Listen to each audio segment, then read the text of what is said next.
If you want to attract something in your life, you need to understand what that frequency is that you want, and then change the energy in your body to match that frequency. And when you do, you attract that. And a lot of people talk about this law of attraction and stuff, but I never really understand it or explain it properly. And then I think sometimes the New Age world can just get away by saying all kinds of, the law of attraction, and do this and do that, and it will attract it into your life. But there's no practical steps or actually understanding the science of how these things work.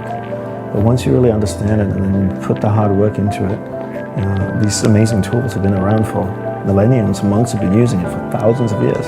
And you do affirmations a bit different. You kind of have 3 things that you do that makes them special. Concise choice of positive words, clear visualization, and feeling. And feeling being the most important component, because feeling is emotion, and emotion is energy, and energy is magnetic.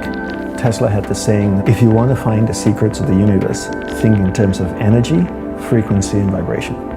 Everything is made up of energy, and that energy is vibrating at a certain frequency. And your job is to match the frequency of what you want. Because that's harmony, right? If your team here can match your frequency, then you're all in alignment and on the same page. And then you work together. It's like a flock of birds that just flow in harmony. You see them flying in the sky, they never crash into each other. They all fly in harmony. It's like the old radios, right? You tune it, the station is 74.5 FM, and if you get to 74.4 FM, you get static and music. 74.6, static and music. 74.5, perfect music. 74.2, just static. And so your goal is to tune your energy to match the frequency of what you want. And then that's when that attraction comes. Concise positive words, clear visualization, and corresponding feeling. Right? The feeling is emotion, so when I say corresponding feeling, if you want something, you need to match the frequency of what you want. So remember what Tesla said, think in terms of energy, frequency, and vibration. So the same thing with concentration, right? Concentration is a science and an art. A science because there are clear steps that you need to take to work towards a goal, and an art because it requires repetition and practice, right? So I always say that concentration is a science and an art, and learning how to concentrate, you have to understand the mind, right? So as I shared before, that you're not the mind, rather you're pure awareness moving through different areas of the mind. And I define concentration as my ability to keep my awareness on you for an extended period of time until I make a conscious choice to shift it to something else. So most people allow someone or something outside of them to control where their awareness goes. So I'm chatting with you, my phone goes bing, I pick it up, and my awareness gets dragged there. Another notification comes, my awareness goes there. I see a noise out there, I hear a noise out there, my awareness goes over there. Right? So my ability to keep my awareness on you or something for an extended period of time is my ability to concentrate. Your whole day needs to be filled with rituals, and you need to look at your life the same way an Olympian might look at his or her life, where the whole day is filled with rituals.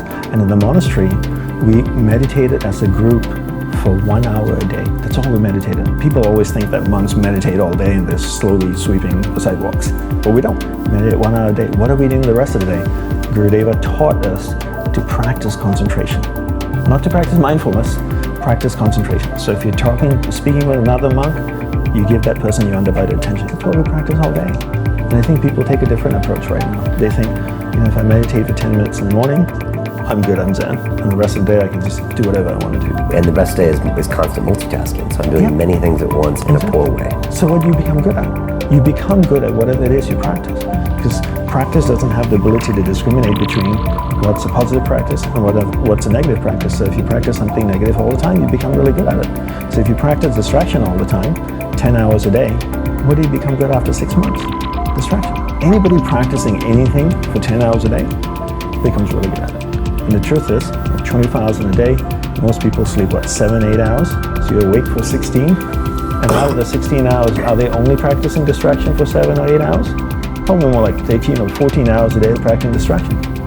So if you do that 7 days a week, imagine if you practice playing the piano 14 hours a day, 7 days a week. How good would you be after 6 months? So how good are people at distraction? If you look at most people out there, They are, you're talking about mastery? They have mastered the art of distraction.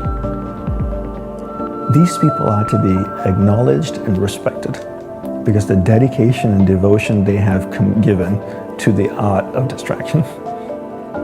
But they don't even know that. They don't even know. That's why I really harp on understanding the mind first and then learning to concentrate. Because I feel if humanity can learn to do this, they can be better athletes, better artists, better martial artists, better singers, performers, sports people, engineers, doctors. Because at the center of success is your ability to harness the power of mind and direct it in a single pointed focus towards one thing. Stay with it long enough so that you can come to solutions, create beautiful things. But if you can't concentrate, you can't do any of these things. And we can't solve the problems of the world